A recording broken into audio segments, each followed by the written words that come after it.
warahmatullahi wabarakatuh. Saya Melisa Aprilia akan menceritakan kronologi awal mula timbul skoliosis hingga kemiringan sampai di 70 derajat dan harus menjalani proses operasi. Di tahun 2022, tepatnya suasana lebaran 1 Syawal, saya mengalami gangguan mental dalam medis disebut PTD atau Position Trance Disorder, dan memanggil ustadz, dokter, tapi belum kunjung sembuh juga, dan kemudian memanggil ahli urut dan syaraf. Alhamdulillah membaik setelah diurut tulang belakang, dan ahli urut tersebut berkata ada kelainan di area tulang belakang. Di masa ini tulang belakang padahal tidak ada kelainan menurut saya dan tidak ada tanda-tanda bengkok. Di suasana ini saya masih bersekolah di SD kelas 6. Kemudian ayah saya mencari SMP yang dekat dengan rumah tinggal dan alhamdulillah saya masuk di SMP ITL Ikon. Berjalannya waktu saya tidak kuat untuk jalan kaki karena mudah lelah atau capek dan kadang-kadang sering sakit perut lilit.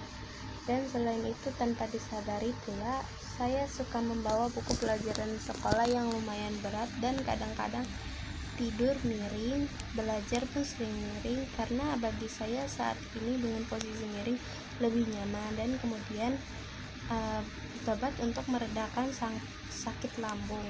Sakit ini sering muncul dan di waktu yang sama pundak saya terlihat tinggi sebelah dan tulang belakang terlihat bengkok. Kemudian saya konsultasi ke dokter spesialis tulang 15 September 2023. Kemudian dirujuk untuk operasi tulang.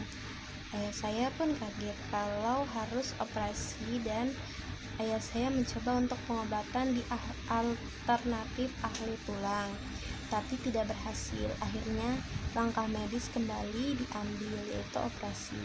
Saya kembali lagi ke RSU tanggal 3 Februari 2024 untuk memulai lagi pengobatan dan ronsen.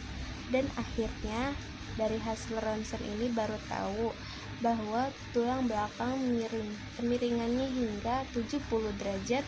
Kemudian dirujuk ke RSUD tanggal 25 Juli 2024 untuk penanganan lebih lanjut ke dokter spesialis ortopedi spine ahli tulang belakang, dan dijelaskan bahwa tulang belakang bengkok skoliosis timbul pada umumnya pada perempuan, yaitu di antara usia 10 tahun, dan timbul dari pola gerak keseharian, dan kalau tidak cepat ditangani bisa menambah parah kemiringannya. Selanjutnya saya memulai proses persiapan operasi dalam memulai ronsen, cek laboratorium, konsul ke dokter penyakit dalam, dokter anestesi, dan akhirnya sampai di persiapan berkas-berkas ke penjadwalan operasi. Di tanggal 28 Februari 2025 ditelepon RSUD disuruh datang tanggal 2 Maret 2025. Tanggal 3-nya saya mulai dioperasi. Tulang belakang saya dipasangkan dan masuk ruangan HCU kurang lebih 24 jam. Dan setelah sadar kaki kiri tidak bisa digerakkan, kemudian dilanjutkan operasi lagi di tanggal 7 Maret 2025 untuk perbaikan endal, dan kemudian masuk HCU lagi kurang lebih 24 jam. Ini ada operasi kedua. Alhamdulillah setelah sadar kaki kiri bisa digerakkan kembali dan saya memulai rawat inap untuk pemulihan sampai tanggal 14 Maret 2025. 12 hari saya menjalani rawat inap di RSUD. Kemudian saya melakukan kontrol rutin ke dokter ortopedi dan dokter fisioterapi. Alhamdulillah saat ini tulang saya sudah terasa tidak nyeri, jalan sudah membaik, napas sudah lega, sakit perut pun sudah tidak muncul lagi, dan rasa percaya diri dalam pergaulan tidak minder lagi. Demikian yang saya sampaikan proses skoliosis sampai tindakan operasi. Mohon maaf bila ada kata-kata yang salah dalam penyampaian.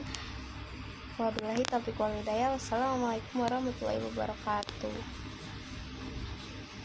Assalamualaikum warahmatullahi wabarakatuh.